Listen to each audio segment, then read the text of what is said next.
Good morning, everyone. Bob Ravenscroft, the Vice President for Advancement, here for today's media briefing. We did have two questions sent in advance, so I'll go through the statistics and then address those two questions and then answer anything I can that might come in at the conclusion of that. So at midnight, our census was 434. At Bryan Health facilities, we have now administered 10,718 tests.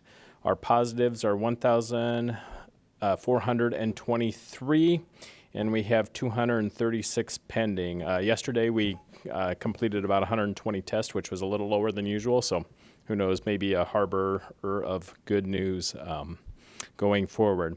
The number of COVID-19 patients in Bryan Medical Center sits at 10 right now. 7 of those are from Lancaster County. The total COVID in-house positives and pending sits at 13. 9 of those are from Lancaster County, and we have 6 patients currently on ventilators. 4 of those are Lancaster County residents. Of those positives, 6 of them are in our intensive care units. 1 is in our PACU, and 3 are in general care.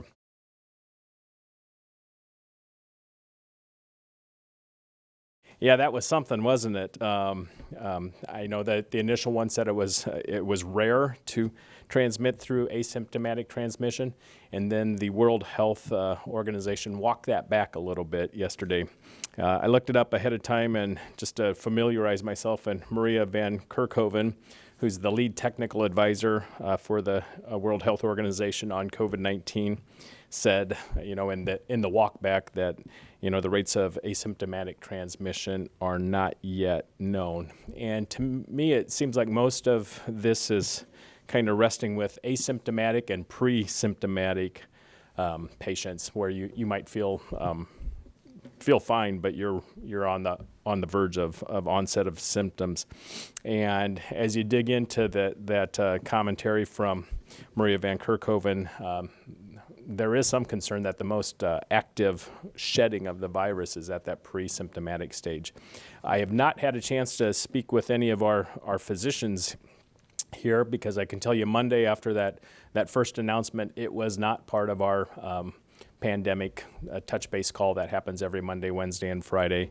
I don't know if it'll be addressed today since it has been walked back.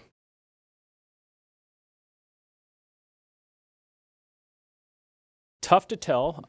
I do know that the most recent data that's published on the COVID-19 tracking website indicates that 77.7% of the positives that have resulted in Lancaster County are from community spread, 20.6% are from direct contact, and 1.7% is from travel.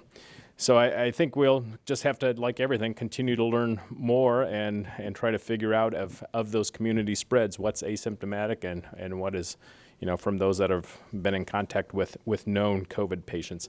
Too difficult to really tell from that, but, Bryan's position remains consistent with actually what you don't see him very much anymore, but Dr. Fauci was having some interviews yesterday, and the idea of hand hygiene, masking, dual masking, and social distancing is still being stressed by the lead at the CDC for our government.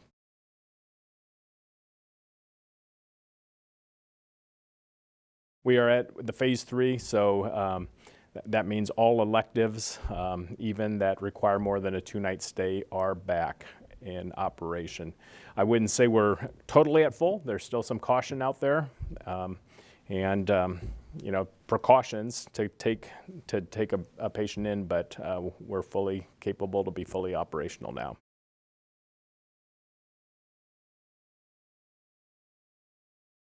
That has been addressed on our 3 times a week pandemic calls, and absolutely the pediatricians in Lincoln and our team here at Bryan are looking for those.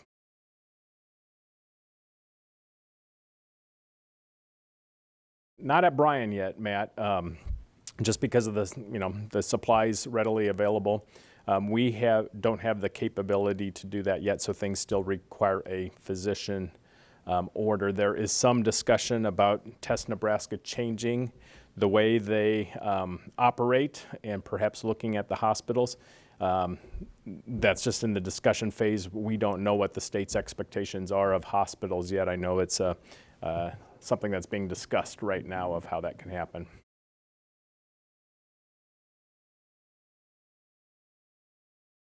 Yes, and in fact, next Monday we have our Provost that will be joining us at the press briefing to outline what the college is actually doing. So a little ahead on that one, but we'll bring that to you on Monday.